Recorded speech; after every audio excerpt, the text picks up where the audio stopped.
To view your milk recordings on the HerdWatch app, select the Dairy Performance option on the home screen.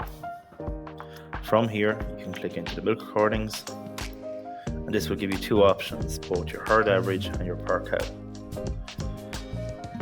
If you select per cow, it will give you the details of your last recording on an individual basis per animal.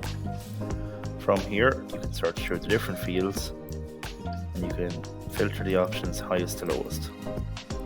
If you're looking for a particular animal, you can use the search icon and search their tag number here on top. Also, if you would like to look at a previous milk recording, you can press the filter option and it will allow you to select the previous milk recording date. By selecting the date, it will change the results on the overview page. If you want to look at your recordings based on the herd average, you can select the herd average option and it will give you the details regarding that recording. Similar to the last page, you can press the option here on top and you can change your date of the recording.